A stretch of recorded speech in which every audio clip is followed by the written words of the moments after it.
ಓಂ ಶಾಂತಿ. ಇಂದಿನ ದಿನಾಂಕ 6/6/2026. ಬಾಪ್ತಾದ ಪ್ರಾರ್ಥ ಮುರುಳಿ ಮಧುಬನ. ಮಧುರ ಮಕ್ಕಳೇ, ಅಮೃತ ವೇಳೆಯ ಸಮಯವು ಬಹಳ ಒಳ್ಳೆಯದಾಗಿದೆ. ಆದ್ದರಿಂದ ಬೆಳಗ್ಗೆ ಎದ್ದು ಏಕಾಂತದಲ್ಲಿ ಕುಳಿತು ತಂದೆಯೊಂದಿಗೆ ಮಧುರವಾಗಿ ಮಾತನಾಡಿ. ಪ್ರಶ್ನೆ: ಯಾವ ಜ್ಞಾನವು ನಿರಂತರ ಯೋಗಿಗಳಾಗಲು ಬಹಳ ಸಹಯೋಗ ನೀಡುತ್ತದೆ? ಉತ್ತರ: ಡ್ರಾಮಾದ ಜ್ಞಾನ. ಏನು ಕಳೆಯಿತೋ ಅದು ಡ್ರಾಮಾದಲ್ಲಿ ನಿಗದಿಯಾಗಿದೆ. ಸ್ಥಿತಿಯು ಸ್ವಲ್ಪವೂ ಏರುಪೇರಿನಲ್ಲಿ ಬರಬಾರದು. ಬಲೆ ಎಂತಹದೇ ಪರಿಸ್ಥಿತಿ ಇರಲಿ, ಭೂಕಂಪವಾಗಲಿ, ವ್ಯಾಪಾರದಲ್ಲಿ ನಷ್ಟವೇ ಆಗಲಿ, ಆದರೆ ಸ್ವಲ್ಪವೂ ಸಂಶಯ ಬರಬಾರದು. ಅಂಥವರಿಗೆ ಮಹಾವೀರರೆಂದು ಹೇಳುತ್ತಾರೆ. ಒಂದು ವೇಳೆ ಡ್ರಾಮಾದ ಯಥಾರ್ಥ ಜ್ಞಾನವೂ ಇಲ್ಲವೆಂದರೆ ಕಣ್ಣೀರು ಹಾಕುತ್ತಿರುತ್ತಾರೆ. ಡ್ರಾಮಾದ ಜ್ಞಾನವು ನಿರಂತರ ಯೋಗಿಗಳಾಗುವುದರಲ್ಲಿ ಬಹಳ ಸಹಯೋಗ ನೀಡುತ್ತದೆ. ಗೀತೆ. ಓಂ ನಮಃ ಶಿವಾಯ. ಓಂ ಶಾಂತಿ. ಮಕ್ಕಳು, ಈಗ ಬಹಳ ಚೆನ್ನಾಗಿ ತಿಳಿದುಕೊಳ್ಳುತ್ತೀರಿ. ಈಗ ಪತಿತ ಪ್ರಪಂಚದ ಅಂತ್ಯವಾಗುತ್ತಿದೆ, ಪಾವನ ಪ್ರಪಂಚದ ಆದಿಯಾಗುತ್ತಿದೆ. ಇದನ್ನು ಕೇವಲ ನೀವು ಮಕ್ಕಳೇ ತಿಳಿದುಕೊಂಡಿದ್ದೀರಿ. ಮಕ್ಕಳಿಗೆ ಈ ಆದೇಶ ಅಥವಾ ಶ್ರೀಮತ ಸಿಗುತ್ತದೆ. ಯಾರು ಕೊಡುತ್ತಾರೆ? ಶ್ರೇಷ್ಠಾತಿ ಶ್ರೇಷ್ಠ ಭಗವಂತ. ಅವರು ಪತಿತರಿಂದ ಪಾವನರಾಗಬೇಕೆಂದು ತಿಳಿಸುತ್ತಾ ಇರುತ್ತಾರೆ. ಈ ಜ್ಞಾನವು ನಿಮಗಾಗಿ ಇದೆ. ಮತ್ತೆಲ್ಲರೂ ಪತಿತರಾಗಿದ್ದಾರೆ. ಈ ಪತಿತ ಪ್ರಪಂಚದ ವಿನಾಶವು ಖಂಡಿತ ಆಗುವುದು. ವಿಕಾರಿಗೆ ಪತಿತರೆಂದು ಹೇಳಲಾಗುತ್ತದೆ. ತಂದೆಯು ತಿಳಿಸುತ್ತಾರೆ, ನೀವು ಜನ್ಮಾಂತರದಿಂದ ನೀವು ಒಬ್ಬರು ಇನ್ನೊಬ್ಬರಿಗೆ ದುಃಖ ಕೊಡುತ್ತಾ ಬಂದಿದ್ದೀರಿ. ಆದ್ದರಿಂದ ನೀವು ಆದಿ ಮಧ್ಯ ಅಂತ್ಯ ದುಃಖವನ್ನು ಪಡೆಯುತ್ತೀರಿ. ಒಬ್ಬರು ಇನ್ನೊಬ್ಬರನ್ನು ಪತಿತರನ್ನಾಗಿ ಮಾಡುತ್ತೀರಿ. ನಾವು ಪತಿತರಾಗಿದ್ದೇವೆಂದು ಕರೆಯುತ್ತಾರೆ, ಆದರೆ ಬುದ್ಧಿಯಲ್ಲಿ ಪೂರ್ಣ ರೀತಿಯಲ್ಲಿ ಕುಳಿತುಕೊಳ್ಳುವುದಿಲ್ಲ. ಪತಿತ ಪಾವನ ಬನ್ನಿ ಎಂದು ಹೇಳುತ್ತಾರೆ, ಆದರೂ ಪತಿತತನವನ್ನು ಬಿಡುವುದೇ ಇಲ್ಲ. ನೀವೀಗ ತಿಳಿದುಕೊಂಡಿದ್ದೀರಿ, ಇದೆಲ್ಲವೂ ಪಾವನರಾಗುವ ಮಾತಾಗಿದೆ. ಇದನ್ನು ತಿಳಿಸುವವರೂ ಸಹ ಯಾರಾದರೂ ಬೇಕಲ್ಲವೇ? ಅಂದಾಗ ಒಬ್ಬ ತಂದೆಯೇ ತಿಳಿಸುವವರಾಗಿದ್ದಾರೆ. ಬಾಕಿ ಈ ಗುರುಗಳು ಯಾರೂ ಸಹ ಯಾರನ್ನು ಪಾವನ ಮಾಡಲು ಸಾಧ್ಯವಿಲ್ಲ. ಪಾವನರೂ ಸಹ ಕೇವಲ ಒಂದು ಜನ್ಮಕ್ಕಾಗಿ ಅಲ್ಲ, ಜನ್ಮಾಂತರಕ್ಕಾಗಿ ಆಗಬೇಕಾಗಿದೆ. ನಿಮ್ಮಲ್ಲಿಯೂ ಯಾರು ಜ್ಞಾನವಂತರಿದ್ದಾರೆಯೋ ಅವರು ತೀಕ್ಷ್ಣವಾಗಿರುತ್ತಾರೆ. ಡ್ರಾಮಾದ ಅನುಸಾರ ಅದು ನಿಗದಿಯಾಗಿದೆ. ನಿಮ್ಮಲ್ಲಿಯೂ ಮಹಾವೀರತನವಿರಬೇಕು.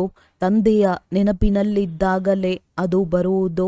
ತಂದೆಯು ಬಹಳ ಚೆನ್ನಾಗಿ ತಿಳಿಸುತ್ತಾರೆ. ಹೇಗೆ ತಂದೆಯು ಹೇಳುತ್ತಾರೆ, ಮುಂಜಾನೆ ಎದ್ದು ನೆನಪು ಮಾಡಿ. ನೆನಪು ಮಾಡಲು ಆ ಸಮಯವು ಬಹಳ ಸುಂದರವಾಗಿದೆ. ಅದಕ್ಕೆ ಪ್ರಭಾತವೆಂದು ಹೇಳಲಾಗುತ್ತದೆ. ಭಕ್ತಿ ಮಾರ್ಗದಲ್ಲಿಯೂ ನನ್ನ ಮನವೇ ಮುಂಜಾನೆ ರಾಮ ಸ್ಮರಣೆ ಮಾಡು ಎಂದು ಹೇಳುತ್ತಾರೆ. ತಂದೆಯೂ ಸಹ ಹೇಳುತ್ತಾರೆ, ಮುಂಜಾನೆ ಎದ್ದು ತಂದೆಯಾದ ನನ್ನನ್ನು ನೆನಪು ಮಾಡಿರಿ, ಆಗ ಬಹಳ ಮಜಾ ಬರುವುದು. ತಂದೆಯ ನೆನಪಿನಲ್ಲಿ ಕುಳಿತು ಇದೇ ಚಿಂತನೆ ಮಾಡಬೇಕು. ಯಾರಿಗೆ ಹೇಗೆ ತಿಳಿಸಿಕೊಡುವುದು? ಅಮೃತ ವೇಳೆ ವಾಯುಮಂಡಲವು ಬಹಳ ಶುದ್ಧವಾಗಿರುತ್ತದೆ. ದಿನದಲ್ಲಂತೂ ಉದ್ಯೋಗ ವ್ಯವಹಾರಗಳ ಜಂಜಾಟವಿರುತ್ತದೆ. ರಾತ್ರಿ 12 ಗಂಟೆಯವರೆಗೆ ವಿಕಾರಿ ವಾಯುಮಂಡಲವಿರುತ್ತದೆ. ಸಾಧು ಸಂತ ಭಕ್ತರೆಲ್ಲರೂ ಮುಂಜಾನೆಯ ಸಮಯದಲ್ಲಿ ಭಕ್ತಿ ಮಾಡುತ್ತಾರೆ. ಹಾಗೆ ನೋಡಿದರೆ ದಿನದಲ್ಲಿ ನೆನಪು ಮಾಡಬಹುದು. ಬಲೆ ಉದ್ಯೋಗ ವ್ಯವಹಾರಗಳಲ್ಲಿರಬಹುದು. ಬುದ್ಧಿಯೋಗವು ಯಾವ ದೇವತೆಯ ಪೂಜಾರಿಯಾಗಿರುವರೋ ಅವರ ಬಳಿಯೇ ಇರುವುದು. ಆದರೆ ಈ ರೀತಿ ಯಾರಿಗೂ ಇರುವುದಿಲ್ಲ. ಭಕ್ತಿ ಮಾರ್ಗದಲ್ಲಿ ಕೇವಲ ದರ್ಶನಕ್ಕಾಗಿ ಪರಿಶ್ರಮ ಪಡುತ್ತಾರೆ. ಸಿಗುವುದೇನೂ ಇಲ್ಲ. ಅವರು ಸಹ ಭಕ್ತಿ ಮಾಡುತ್ತಾ ತಮೋಪ್ರಧಾನವಾಗಲೇಬೇಕು. ಭಕ್ತಿ ಮಾರ್ಗದಲ್ಲಿಯೂ ಶಿವನಿಗೆ ಬಲಿ ಕೊಡುತ್ತಾರೆ. ಅದಕ್ಕೆ ಕಾಶಿ ಕಲ್ವಟ್ಟೆಂದು ಹೇಳುತ್ತಾರೆ. ಶಿವನನ್ನು ನೆನಪು ಮಾಡುತ್ತಾ ಮಾಡುತ್ತಾ ಬಾವಿಯಲ್ಲಿ ಹೋಗಿ ಬೀಳುತ್ತಾರೆ. ಶಿವನಿಗೆ ಬಲಿಯಾಗುತ್ತಾರೆ. ಅದು ಭಕ್ತಿ ಮಾರ್ಗದ ಬಲಿಯಾಗಿದೆ. ಇದು ಜ್ಞಾನ ಮಾರ್ಗದ ಬಲಿಯಾಗಿದೆ. ಅದು ಪರಿಶ್ರಮ, ಇದು ಪರಿಶ್ರಮವಾಗಿದೆ. ಭಕ್ತಿ ಮಾರ್ಗದಲ್ಲಿ ಇದರಿಂದೇನೂ ಲಾಭವಿಲ್ಲ. ಇದು ಹೇಗೆ ಆತ್ಮವು ತನ್ನ ಶರೀರವನ್ನು ಘಾತ ಮಾಡಿಕೊಂಡಂತೆ ಇದು ಜ್ಞಾನವಲ್ಲ. ಆತ್ಮವೇ ಪರಮಾತ್ಮನೆಂದು ಅವರು ಹೇಳಿಬಿಡುತ್ತಾರೆ. ಆತ್ಮ ಅಭಿಮಾನಿಯಂತೂ ಒಬ್ಬರೇ ತಂದೆಯಾಗಿದ್ದಾರೆ. ಅವರು ಮಕ್ಕಳಿಗೆ ತಿಳಿಸುತ್ತಾರೆ, ಪರಮಾತ್ಮನು ನಾನೊಬ್ಬನೇ ಆಗಿದ್ದೇನೆ. ಆತ್ಮನೇ ಪರಮಾತ್ಮನೆಂದು ಹೇಳುವುದು ಅತಿ ದೊಡ್ಡ ಸುಳ್ಳಾಗಿದೆ. ಆತ್ಮವೇ ಪರಮಾತ್ಮನಾಗಲು ಸಾಧ್ಯವಿಲ್ಲ. ತಂದೆಯು ತಿಳಿಸುತ್ತಾರೆ, ನಾನು ಪತಿತರನ್ನು ಪಾವನರನ್ನಾಗಿ ಮಾಡುವುದಕ್ಕಾಗಿಯೇ ಬರುತ್ತೇನೆ. ಅಂದಾಗ ಪಾವನರನ್ನಾಗಿ ಮಾಡುತ್ತಿದ್ದೇನೆ. ಉಳಿದಂತೆ ಡ್ರಾಮಾದಲ್ಲಿ ಏನು ಆಗುವುದಿದೆಯೋ ಅದೇ ಆಗುವುದು. ತಿಳಿದುಕೊಳ್ಳಿ, ಭೂಕಂಪವಾಗುತ್ತದೆ, ಮನೆ ಬೀಳುತ್ತದೆ ಎಂದರೆ ಡ್ರಾಮಾದಲ್ಲಿ ಇದೇ ರೀತಿ ಇತ್ತು. ಕಲ್ಪದ ಹಿಂದೆಯೂ ಇದೇ ರೀತಿಯಾಗಿತ್ತು. ಇದರಲ್ಲಿ ಸ್ಥಿತಿಯು ಸ್ವಲ್ಪವೂ ಅಲುಗಾಡುವ ಅವಶ್ಯಕತೆ ಇಲ್ಲ. ಡ್ರಾಮಾದ ಮೇಲೆ ದೃಢವಾಗಿ ನಿಂತಿರಬೇಕಾಗಿದೆ. ಅಂಥವರಿಗೆ ಮಹಾವೀರರೆಂದು ಹೇಳಲಾಗುತ್ತದೆ.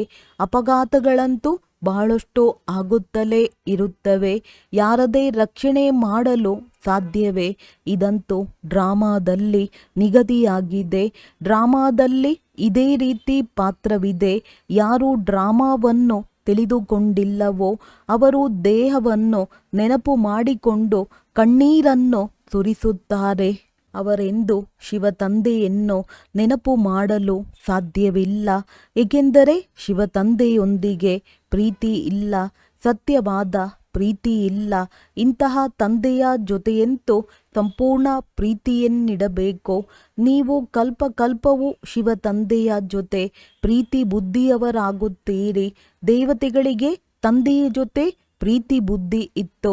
ಆ ಪ್ರೀತಿಯಿಂದ ಅವರು ಆ ಪದವಿಯನ್ನು ಪಡೆದಿದ್ದಾರೆಂದು ಹೇಳುವುದಿಲ್ಲ. ಅವರಿಗೆ ಅಲ್ಲಿ ಏನೂ ತಿಳಿದಿರುವುದಿಲ್ಲ. ಇಡೀ ಕಲ್ಪದಲ್ಲಿ ತಂದೆಯ ಜೊತೆ ಪ್ರೀತಿಯನ್ನಿಡಲು ನಿಮಗೆ ಅವರ ಬಗ್ಗೆ ತಿಳಿದಿರುವುದೇ ಇಲ್ಲ. ಈಗ ತಂದೆಯು ತಮ್ಮ ಪರಿಚಯ ನೀಡಿದ್ದಾರೆ. ತಂದೆಯು ತಿಳಿಸುತ್ತಾರೆ, ಮತ್ತೆಲ್ಲ ಸಂಘಗಳನ್ನು ಬಿಟ್ಟು ನನ್ನೊಬ್ಬನ ಸಂಘ ಮಾಡಿ. ಇದು ಖಂಡಿತವಾಗಿಯೂ ವಿನಾಶ ಕಾಲವಾಗಿದೆ. ಇದನ್ನು ನೀವು ಮಕ್ಕಳು ತಿಳಿದುಕೊಂಡಿದ್ದೀರಿ. ಮನುಷ್ಯರು ಸಂಪೂರ್ಣ ಘೋರ ಅಂಧಕಾರದಲ್ಲಿದ್ದಾರೆ. ನೀವೀಗ ತಿಳಿದುಕೊಳ್ಳುತ್ತೀರಿ. ನಾವು ತಂದೆಯಿಂದ ಪೂರ್ಣ ಆಸ್ತಿಯನ್ನು ತೆಗೆದುಕೊಳ್ಳಬೇಕಾಗಿದೆ. ನೆನಪು ಮಾಡದ ಹೊರತು ಸತೋಪ್ರಧಾನರಾಗಲು ಸಾಧ್ಯವಿಲ್ಲ. ಸರ್ಜನ್ ಆಗಿ ತಮ್ಮ ರೋಗವನ್ನು ನೋಡಿಕೊಳ್ಳಬೇಕಾಗಿದೆ. ಶ್ರೀಮತದಂತೆ ನೋಡಿಕೊಳ್ಳಿ. ತಂದೆಯ ಜೊತೆ ನನಗೆ ಎಷ್ಟು ಪ್ರೀತಿ ಇದೆ. ಅಮೃತ ವೇಳೆ ತಂದೆಯನ್ನು ನೆನಪು ಮಾಡುವುದು ಒಳ್ಳೆಯದಾಗಿದೆ. ಮುಂಜಾನೆಯ ಸಮಯವು ಬಹಳ ಚೆನ್ನಾಗಿರುತ್ತದೆ. ಆ ಸಮಯದಲ್ಲಿ ಮಾಯೆಯ ಬಿರುಗಾಳಿಗಳು ಬರುವುದಿಲ್ಲ. ರಾತ್ರಿ 12 ಗಂಟೆಯವರೆಗೆ ತಪಸ್ಸು ಮಾಡುವುದರಿಂದ ಯಾವುದೇ ಲಾಭವಿರುವುದಿಲ್ಲ. ಏಕೆಂದರೆ ಆ ಸಮಯವೇ ಕೊಳಕಾಗಿರುತ್ತದೆ.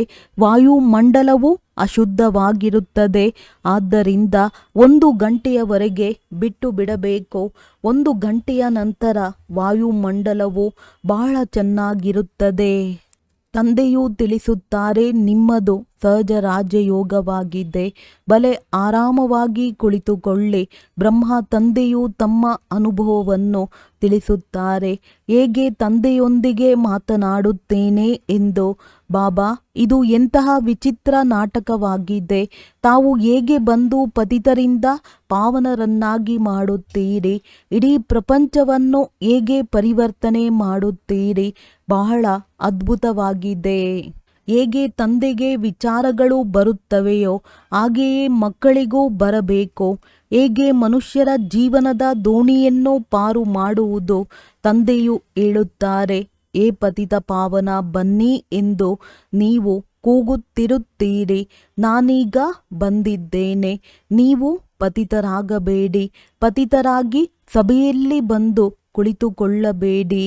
ಆಗಿದ್ದರೆ ವಾಯುಮಂಡಲವನ್ನು ಅಶುದ್ಧ ಮಾಡಿಬಿಡುತ್ತೀರಿ. ತಂದೆಗಂತೂ ಅರ್ಥವಾಗುತ್ತದೆ. ದೆಹಲಿಯಲ್ಲಿ, ಬಾಂಬೆಯಲ್ಲಿ ಹೀಗೆ ವಿಕಾರದಲ್ಲಿ ಹೋಗುವವರು ಬಂದು ಕುಳಿತು ಬಿಡುತ್ತಿದ್ದರು. ಅಸುರರು ಬಂದು ವಿಘ್ನ ಹಾಕಲು ಕುಳಿತುಕೊಳ್ಳುತ್ತಿದ್ದರೆಂದು ಗಾಯನವಿದೆ. ವಿಕಾರದಲ್ಲಿ ಹೋಗುವವರಿಗೆ ಅಸುರರೆಂದು ಹೇಳಲಾಗುತ್ತದೆ. ವಾಯುಮಂಡಲವನ್ನು ಹಾಳು ಮಾಡುತ್ತಾರೆ. ಅವರಿಗೆ ಬಹಳ ಕಠಿಣ ಶಿಕ್ಷೆಯಾಗುತ್ತದೆ. ತಂದೆಯು ಎಲ್ಲ ಮಾತುಗಳನ್ನು ತಿಳಿಸುತ್ತಾರೆ. ಆದರೂ ಸಹ ತಮಗೆ ನಷ್ಟ ಮಾಡಿಕೊಳ್ಳದೆ ಇರುವುದೇ ಇಲ್ಲ. ಸುಳ್ಳನ್ನು ಹೇಳುತ್ತಾರೆ. ಇಲ್ಲವಾದರೆ ಕೂಡಲೇ ಬರೆದು ಬಿಡಬೇಕು. ಬಾಬಾ ನನ್ನಿಂದ ಈ ತಪ್ಪಾಯಿತು, ಕ್ಷಮಿಸಿ ಎಂದು ತಮ್ಮ ಪಾಪವನ್ನು ಬರೆಯಿರಿ. ಇಲ್ಲದಿದ್ದರೆ ಅದು ವೃದ್ಧಿ ಹೊಂದುತ್ತಾ ಇರುತ್ತದೆ ಮತ್ತು ರಸಾತಳಕ್ಕೆ ಹೊರಟು ಹೋಗುತ್ತದೆ. ಬಹಳಷ್ಟು ಕಡೆ ಬರುತ್ತಾರೆ. ಬಂದು ಇನ್ನೂ ಕಿವಿಗಳನ್ನು ಕತ್ತರಿಸಿಕೊಳ್ಳುತ್ತಾರೆ. ಇದು ಸಹ ಡ್ರಾಮಾದಲ್ಲಿ ಪಾತ್ರವಿದೆ. ಇಂತಹ ಅಸುರರು ಕಲ್ಪದ ಮೊದಲು ಇದ್ದರು, ಈಗಲೂ ಇದ್ದಾರೆ. ಅಮೃತವನ್ನು ಬಿಟ್ಟು ವಿಷವನ್ನು ಕುಡಿಯುತ್ತಾರೆ. ತಮಗೆ ಘಾತ ಮಾಡಿಕೊಳ್ಳುತ್ತಾರೆ ಮತ್ತು ಅನ್ಯರಿಗೂ ನಷ್ಟವನ್ನುಂಟು ಮಾಡುತ್ತಾರೆ. ವಾಯುಮಂಡಲವನ್ನು ಕೆಡಿಸಿಬಿಡುತ್ತಾರೆ. ಬ್ರಾಹ್ಮಣಿಯರೂ ಸಹ ಎಲ್ಲರೂ ಒಂದೇ ಸಮಾನರಾಗಿಲ್ಲ. ಮಹಾರಥಿಗಳು, ಕುದುರೆ ಸವಾರರು, ಕಾಲಾಳುಗಳು ಎಲ್ಲರೂ ಇದ್ದಾರೆ. ನೀವು ಮಕ್ಕಳಿಗೆ ಅಪಾರ ಖುಷಿ ಇರಬೇಕು. ಬಾಬಾ ಸಿಕ್ಕಿದರು ಅಂದ ಮೇಲೆ ಮತ್ತೇನು ಬೇಕು? ತಮ್ಮ ಮಕ್ಕಳನ್ನೂ ಸಹ ಸಂಭಾಲನೆ ಮಾಡಬೇಕಾಗಿದೆ. ಬಾಬಾ ಇವರೆಲ್ಲರೂ ತಮ್ಮ ಮಕ್ಕಳಾಗಿದ್ದಾರೆ. ನೀವೇ ಸಂಭಾಲನೆ ಮಾಡಿ. ನಾವಂತೂ ನಿಮ್ಮವರಾಗಿ ಬಿಟ್ಟೆವು ಎಂದಲ್ಲ. ತಂದೆಯು ತಿಳಿಸುತ್ತಾರೆ. ಗೃಹಸ್ಥ ವ್ಯವಹಾರದಲ್ಲಿರುತ್ತಾ ಕಮಲ ಪುಷ್ಪ ಸಮಾನ ಪವಿತ್ರರಾಗಿರಿ. ಯಾವುದೇ ಪತಿತ ಕರ್ಮವನ್ನು ಮಾಡಬೇಡಿ. ಮೊದಲ ಮಾತು ಕಾಮದ್ದಾಗಿದೆ. ದ್ರೌಪದಿಯೂ ಸಹ ಇದಕ್ಕಾಗಿಯೇ ಕರೆದಳು. ನನ್ನನ್ನು ಇವರು ಅಪಮಾನ ಮಾಡುತ್ತಾರೆ ಎಂದು ಯಾವಾಗ ಕೇಳುವಂತಹ ತಂದೆಯು ಬಂದಿದ್ದರೋ ಆಗಲೇ ಕರೆದಳು. ತಂದೆಯು ಬರುವುದಕ್ಕೆ ಮೊದಲು ಯಾರೂ ಕರೆಯುವುದಿಲ್ಲ. ಯಾರನ್ನೂ ಕರೆಯುತ್ತಾರೆ. ತಂದೆಯು ಬಂದಿದ್ದಾರೆ, ಆದ್ದರಿಂದಲೇ ಕರೆಯುತ್ತಾರೆ. ಪತಿತರಿಂದ ಪಾವನರಾಗಿ ಮತ್ತೆ ಎಲ್ಲಿ ಹೋಗುವರು? ಹಿಂತಿರುಗಿ ಹೋಗಬೇಕಾಗಿದೆ. ಅದಂತೂ ಇದೇ ಸಮಯವಾಗಿದೆ. ಎಲ್ಲರ ಸದ್ಗತಿದಾತ ಮುಕ್ತಿದಾತನು ಒಬ್ಬರೇ ಆಗಿದ್ದಾರೆ. ಇಲ್ಲಂತೂ ದುಃಖವಿದೆ. ಸಾಧು ಸಂತ ಮೊದಲಾದವರು ಯಾರೂ ಸಹ ಸುಖಿಯಾಗಿರಲು ಸಾಧ್ಯವಿಲ್ಲ. ಎಲ್ಲರಿಗೂ ಯಾವುದಾದರೊಂದು ದುಃಖ, ರೋಗ ಇತ್ಯಾದಿ ಇದ್ದೇ ಇರುತ್ತದೆ. ಕೆಲವರು ಗುರುಗಳು ಕುರುಡರು, ಕುಂಟರು ಇರುತ್ತಾರೆ. ಅಂದ ಮೇಲೆ ಅವರು ಅವಶ್ಯವಾಗಿ ಅಂತಹ ಯಾವುದೋ ಕೆಲಸ ಮಾಡಿದ್ದಾರೆ. ಆದ್ದರಿಂದಲೇ ಕುರುಡರು ಕುಂಟರಾಗುತ್ತಾರೆ. ಸತ್ಯಯುಗದಲ್ಲಿ ಯಾರೂ ಕುರುಡ ಕುಂಟರಿರುವುದಿಲ್ಲ. ಮನುಷ್ಯರಿಗೆ ಇದು ತಿಳಿದಿದೆಯೇ? ತಂದೆಯೇ ಬಂದು ತಿಳಿಸುತ್ತಾರೆ. ತಂದೆಯೇ ಜ್ಞಾನ ಸಾಗರ, ಪತಿತ ಪಾವನನಾಗಿದ್ದಾರೆ. ಉಳಿದೆಲ್ಲವೂ ಭಕ್ತಿಯಾಗಿದೆ. ಭಕ್ತಿ ಮಾರ್ಗವೇ ಬೇರೆಯಾಗಿದೆ. ಅದು ಏಣಿಯನ್ನು ಇಳಿಯುವ ಮಾರ್ಗವಾಗಿದೆ. ಇಳಿಯುತ್ತಾ ಜೀವನ ಬಂಧನದಲ್ಲಿ ಬರಲು 84 ಜನ್ಮಗಳು ಹಿಡಿಸುತ್ತವೆ. ಜೀವನ್ಮುಕ್ತರಾಗಲು ಕೇವಲ 1 ಸೆಕೆಂಡ್ ಹಿಡಿಸುತ್ತದೆ.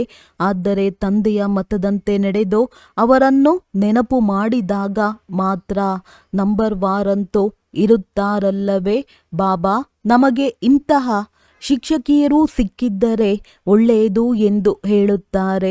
ಅಂದ ಮೇಲೆ ಅವಶ್ಯವಾಗಿ ತಾನೂ ನಿರ್ಬಲರಾಗಿದ್ದಾರೆ. ಆದ್ದರಿಂದಲೇ ಇಂಥವರನ್ನು 2-4 ತಿಂಗಳಿಗಾಗಿ ಕಳುಹಿಸಿ ಎಂದು ಹೇಳುತ್ತಾರೆ. ತಂದೆಯು ಹೇಳುತ್ತಾರೆ, ಇದು ಸಹ ತಪ್ಪಾಗಿದೆ. ಯಾವಾಗ ತಂದೆಯು ಕೇವಲ ನನ್ನೊಬ್ಬನನ್ನು ನೆನಪು ಮಾಡಿ ಮತ್ತು ಸ್ವದರ್ಶನ ಚಕ್ರವನ್ನು ತಿರುಗಿಸಿ ಅನ್ಯರಿಗೂ ತಿಳಿಸಿಕೊಡಿ ಎಂದು ಸಹಜ ಮಾತನ್ನು ತಿಳಿಸುತ್ತಾರೆ. ಅಂದ ಮೇಲೆ ನೀವು ಬ್ರಾಹ್ಮಣಿಯರನ್ನು ಏಕೆ ನೆನಪು ಮಾಡುತ್ತೀರಿ? ಇದರಲ್ಲಿ ಬ್ರಾಹ್ಮಣಿಯರು ಏನು ಮಾಡುತ್ತಾರೆ? ಇದಂತೂ ಸೆಕೆಂಡಿನ ಮಾತಾಗಿದೆ. ನೀವು ಉದ್ಯೋಗ ವ್ಯವಹಾರಗಳಲ್ಲಿ ಇದನ್ನು ಮರೆತು ಹೋಗುತ್ತೀರಿ. ಆಗಲೂ ಸಹ ಬ್ರಾಹ್ಮಣಿಯು ಇದನ್ನೇ ಹೇಳುವರು. ಮನ್ಮನಾಭವ. ಕೆಲವರು ಮಂದ ಬುದ್ಧಿಯವರು ತಿಳಿದುಕೊಳ್ಳುವುದೇ ಇಲ್ಲ. ಕೇವಲ ಒಳ್ಳೆಯ ಬ್ರಾಹ್ಮಣಿ ಬೇಕೆಂದು ಹೇಳುತ್ತಾರೆ. ನಿಮಗೆ ಜ್ಞಾನವಂತೂ ಸಿಕ್ಕಿದೆಯಲ್ಲವೇ? ಅಂದ ಮೇಲೆ ತಂದೆ ಮತ್ತು ಆಸ್ತಿಯನ್ನು ನೆನಪು ಮಾಡಿ ದೇಹದ ಅಭಿಮಾನವನ್ನು ಬಿಡಿ. ಇದು ನಮ್ಮ ಸೇವಾ ಕೇಂದ್ರವಾಗಿದೆ. ಇದು ಇವರ ಸೇವಾ ಕೇಂದ್ರವಾಗಿದೆ. ಈ ವಿದ್ಯಾರ್ಥಿಗಳು ಇಲ್ಲಿಗೇಕೆ ಹೋಗುತ್ತಾರೆ? ಇದೆಲ್ಲವೂ ದೇಹಾಭಿಮಾನವಾಗಿದೆ. ಎಲ್ಲವೂ ಶಿವತಂದೆಯ ಸೇವಾ ಕೇಂದ್ರಗಳಾಗಿವೆ. ನಮ್ಮ ಸೇವಾ ಕೇಂದ್ರಗಳೇನು? ಇಂಥವರು ನಮ್ಮ ಸೇವಾ ಕೇಂದ್ರಕ್ಕೆ ಏಕೆ ಬರುವುದಿಲ್ಲವೆಂದು ನಿಮಗೇಕೆ ಸಂಕಲ್ಪ ಬರುತ್ತದೆ? ಎಲ್ಲಿಯಾದರೂ ಹೋಗಲಿ. ತಂದೆಯು ಯಾವಾಗಲೂ ಹೇಳುತ್ತಾರೆ, ಯಾರೊಂದಿಗೂ ಬೇಡಬೇಡಿ. ಇದನ್ನಂತೂ ತಿಳಿದುಕೊಳ್ಳಬಹುದು. ಬೀಜ ಬಿತ್ತಲಿಲ್ಲವೆಂದರೆ ಸಿಗುವುದೇನು? ಭಕ್ತಿ ಮಾರ್ಗದಲ್ಲಿಯೂ ದಾನ ಪುಣ್ಯ ಮಾಡಲಾಗುತ್ತದೆ. ನೀವೆಲ್ಲರೂ ಭಕ್ತಿ ಮಾರ್ಗದಲ್ಲಿ ಈಶ್ವರಾರ್ಥವಾಗಿ ಪರೋಕ್ಷವಾಗಿ ಮಾಡುತ್ತಿದ್ದೀರಿ. ಸನ್ಯಾಸಿಗಳಿಗೂ ಬಹಳ ಕೊಡುತ್ತಾರೆ. ವಾಸ್ತವದಲ್ಲಿ ಬಡವರಿಗೆ ದಾನ ಮಾಡಲಾಗುತ್ತದೆ, ಸಾಹುಕಾರರಿಗಲ್ಲ. ಇದರಲ್ಲಿ ಧಾನ್ಯಗಳ ದಾನವು ಎಲ್ಲದಕ್ಕಿಂತ ಒಳ್ಳೆಯದಾಗಿದೆ. ಅದನ್ನು ತಂದೆಯೂ ತಿಳಿಸುತ್ತಾರೆ. ದಾನ ಮಾಡಿದರೆ ಇನ್ನೊಂದು ಜನ್ಮದಲ್ಲಿ ಅದರ ಫಲವು ಸಿಗುತ್ತದೆ. ಈಶ್ವರನೇ ಎಲ್ಲರಿಗೆ ಫಲ ಕೊಡುತ್ತಾರೆ. ಸಾಧು ಸಂತ ಮೊದಲಾದ ಯಾರೂ ಸಹ ಪ್ರತಿಫಲವನ್ನು ಕೊಡಲು ಸಾಧ್ಯವಿಲ್ಲ. ಕೊಡುವವರು ಒಬ್ಬರೇ ಆಗಿದ್ದಾರೆ. ಅವರು ಯಾರ ಮೂಲಕವಾದರೂ ಕೊಡಬಹುದು. ತಂದೆಯು ತಿಳಿಸುತ್ತಾರೆ, ನೀವು ಈಶ್ವರಾರ್ಥವಾಗಿ ಕೊಡುತ್ತಿದ್ದೀರಿ. ಆಗಲೂ ಸಹ ಭಕ್ತಿ ಮಾರ್ಗದಲ್ಲಿ ಇನ್ನೊಂದು ಜನ್ಮದಲ್ಲಿ ನಿಮಗೆ ಅದರ ಫಲವನ್ನು ಕೊಡಿಸುತ್ತಿದ್ದೆನು. ಈಗಂತೂ ನಾನು ಡೈರೆಕ್ಟ್ ಬಂದಿದ್ದೇನೆ. ಈಗ ನಿಮಗೆ 21 ಜನ್ಮಗಳಿಗಾಗಿ ಫಲ ಸಿಗುತ್ತದೆ. ಮೃತ್ಯು ಸನ್ಮುಖದಲ್ಲಿ ನಿಂತಿದೆ. ಭಕ್ತಿ ಮಾರ್ಗದಲ್ಲಿ ನಿಮಗೆ ಮೃತ್ಯು ಸನ್ಮುಖದಲ್ಲಿ ನಿಂತಿದೆ. ಆದ್ದರಿಂದ ತಮ್ಮದೆಲ್ಲವನ್ನು ಸಫಲ ಮಾಡಿಕೊಳ್ಳಿ ಎಂದು ಹೇಳುತ್ತಿರಲಿಲ್ಲ. ಈಗ ತಂದೆಯು ತಿಳಿಸುತ್ತಾರೆ, ಯಾರು ಬೇಕಾದರೂ ಈ ಆತ್ಮಿಕ ಆಸ್ಪತ್ರೆಯನ್ನು ತೆರೆಯಿರಿ, ಮನೆ ಕಟ್ಟಿಸಿ ಅದರಲ್ಲಿ ಈ ಆಸ್ಪತ್ರೆಯನ್ನು ತೆರೆಯುವುದೇ ಎಂದು ಕೆಲವರು ಕೇಳುತ್ತಾರೆ. ಅದಕ್ಕೆ ತಂದೆಯು ತಿಳಿಸುತ್ತಾರೆ, ಇಂದು ಮನೆ ಕಟ್ಟಿಸಿ ನಾಳೆ ಶರೀರ ಬಿಟ್ಟರೆ ಇದೆಲ್ಲವೂ ಸಮಾಪ್ತಿಯಾಗುವುದು. ಶರೀರದ ಮೇಲೆ ಯಾವುದೇ ಭರವಸೆ ಇಲ್ಲ. ಈಗ ಏನಿದೆಯೋ ಅದರಲ್ಲಿಯೇ ಒಂದು ಕೋಣೆಯಲ್ಲಿ ಆತ್ಮಿಕ ಆಸ್ಪತ್ರೆ ಹಾಗೂ ಆತ್ಮಿಕ ಕಾಲೇಜನ್ನು ತೆರೆಯಿರಿ. ಅನೇಕರ ಕಲ್ಯಾಣ ಮಾಡುತ್ತೀರೆಂದರೆ ಬಹಳ ಶ್ರೇಷ್ಠ ಪದವಿಯನ್ನು ಪಡೆಯುವಿರಿ. ಒಳ್ಳೆಯದು. ಮಧುರಾತಿ ಮಧುರ ಅಗಲಿ ಹೋಗಿ ಮರಳಿ ಸಿಕ್ಕಿರುವ ಮಕ್ಕಳ ಪ್ರತಿ ಮಾತ್ಪಿತಾ ಬಾಪ್ ದಾದಾರವರ ನೆನಪು, ಪ್ರೀತಿ ಹಾಗೂ ಸುಪ್ರಭಾತ. ಆತ್ಮಿಕ ಮಕ್ಕಳಿಗೆ ಆತ್ಮಿಕ ತಂದೆಯ ನಮಸ್ತೆ. ಧಾರಣೆಗಾಗಿ ಮುಖ್ಯ ಸಾರ. ಶ್ರೀಮತದಂತೆ ತಮ್ಮನ್ನು ತಾವು ನೋಡಿಕೊಳ್ಳಿ. ಈ ವಿನಾಶ ಕಾಲದಲ್ಲಿ ಒಬ್ಬ ತಂದೆಯೊಂದಿಗೆ ನನಗೆ ಸತ್ಯ ಪ್ರೀತಿ ಇದೆಯೇ? ಮತ್ತೆಲ್ಲ ಸಂಘಗಳನ್ನು ಬಿಟ್ಟು ಒಬ್ಬರ ಸಂಘ ಮಾಡಿದ್ದೇನೆಯೇ ಎಂದು ಯಾವುದೇ ವಿಕರ್ಮ ಮಾಡಿ ಅಸುರನಾಗುತ್ತಿಲ್ಲವೇ? ಹೀಗೆ ಪರಿಶೀಲನೆ ಮಾಡಿಕೊಂಡು ಸ್ವಯಂವನ್ನು ಪರಿವರ್ತನೆ ಮಾಡಿಕೊಳ್ಳಬೇಕು. ಈ ಶರೀರದ ಮೇಲೆ ಯಾವುದೇ ಭರವಸೆ ಇಲ್ಲ. ಆದ್ದರಿಂದ ತಮ್ಮದೆಲ್ಲವನ್ನು ಸಫಲ ಮಾಡಿಕೊಳ್ಳಬೇಕು. ತಮ್ಮ ಸ್ಥಿತಿಯನ್ನು ಏಕರಸ ಅಚಲವನ್ನಾಗಿ ಮಾಡಿಕೊಳ್ಳಲು ಡ್ರಾಮಾದ ರಹಸ್ಯವನ್ನು ಬುದ್ಧಿಯಲ್ಲಿಟ್ಟುಕೊಂಡು ನಡೆಯಬೇಕಾಗಿದೆ. ವರದಾನ. ಮತ್ತೆ ಮತ್ತೆ ಸೋಲನ್ನು ಅನುಭವಿಸುವ ಬದಲು ಬಲಿಹಾರಿ ಆಗುವಂತಹ ಮಾಸ್ಟರ್ ಸರ್ವಶಕ್ತಿವಂತ ವಿಜಯೀ ಭವ. ತಮ್ಮನ್ನು ಸದಾ ವಿಜಯೀ ರತ್ನ ಎಂದು ತಿಳಿದುಕೊಂಡು ಪ್ರತಿ ಸಂಕಲ್ಪ ಹಾಗೂ ಕರ್ಮವನ್ನು ಮಾಡುತ್ತೀರೆಂದರೆ ಎಂದಿಗೂ ಸೋಲಾಗಲು ಸಾಧ್ಯವಿಲ್ಲ. ಮಾಸ್ಟರ್ ಸರ್ವಶಕ್ತಿವಂತನೆಂದಿಗೂ ಸೋಲನ್ನು ಅನುಭವಿಸಲು ಸಾಧ್ಯವಿಲ್ಲ. ಒಂದು ವೇಳೆ ಮತ್ತೆ ಮತ್ತೆ ಸೋಲಾಗುತ್ತಿದೆ ಎಂದರೆ ಧರ್ಮರಾಜನ ಶಿಕ್ಷೆಯನ್ನು ಅನುಭವಿಸಬೇಕಾಗುತ್ತದೆ ಹಾಗೂ ಭವಿಷ್ಯದಲ್ಲಿ ಆಹಾರವನ್ನು ತಯಾರು ಮಾಡಬೇಕಾಗುತ್ತದೆ. ದ್ವಾಪರದಿಂದ ಅನೇಕ ಮೂರ್ತಿಗಳಿಗೆ ಆಹಾರವನ್ನು ತೊಡಿಸುವವರು ಆಗಬೇಕಾಗುತ್ತದೆ. ಆದ್ದರಿಂದ ಸೋಲನ್ನು ಅನುಭವಿಸುವ ಬದಲು ಬಲಿಹಾರಿ ಆಗಿಬಿಡಿ. ತಮ್ಮ ಸಂಪೂರ್ಣ ಸ್ವರೂಪವನ್ನು ಧಾರಣೆ ಮಾಡಿಕೊಳ್ಳುವ ಪ್ರತಿಜ್ಞೆ ಮಾಡುತ್ತೀರೆಂದರೆ ವಿಜಯಿಗಳಾಗುವಿರಿ. ಸ್ಲೋಗನ್: ಯಾವಾಗ ಶಬ್ದವು ಬಲಹೀನತೆಯನ್ನು ಸಿದ್ಧ ಮಾಡುತ್ತದೆ, ಆದ್ದರಿಂದ ಯಾವಾಗಲೋ ಮಾಡುವುದಲ್ಲ, ಈಗ ಮಾಡಬೇಕಾಗಿದೆ. ಅವ್ಯಕ್ತ ಸೂಚನೆಗಳು: ಸದಾ ಹರ್ಷಿತರಾಗಿರಲು ತಮ್ಮ ಸ್ವಭಾವವನ್ನು ಸರಳ ಮಾಡಿಕೊಳ್ಳಿರಿ. ಸಹನಶೀಲರಾಗಿರಿ. ಈ ಬೇಹದ್ದಿನ ಸ್ಟೇಜ್ನಲ್ಲಿ ನಾನು ಕಿಲಾಡಿ ಆಟಗಾರ ಆಗಿದ್ದೇನೆ. ಈ ಸ್ಥಿತಿಯು ಸದಾ ಹರ್ಷಿತ ಮುಖರಾಗಿರುವ ಅನುಭವ ಮಾಡಿಸುತ್ತದೆ. ಯಾವುದೇ ಪ್ರಕಾರದ ಯಾವುದೇ ಮಾತು ಯಾವುದನ್ನು ಪ್ರಪಂಚದವರು ಪರಿಸ್ಥಿತಿ ಆಪತ್ತು ಎಂದು ತಿಳಿಯುತ್ತಾರೆ.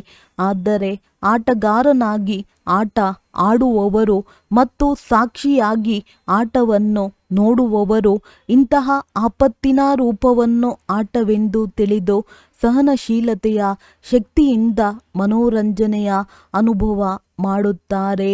ಒಳ್ಳೆಯದು. ಓಂ ಶಾಂತಿ.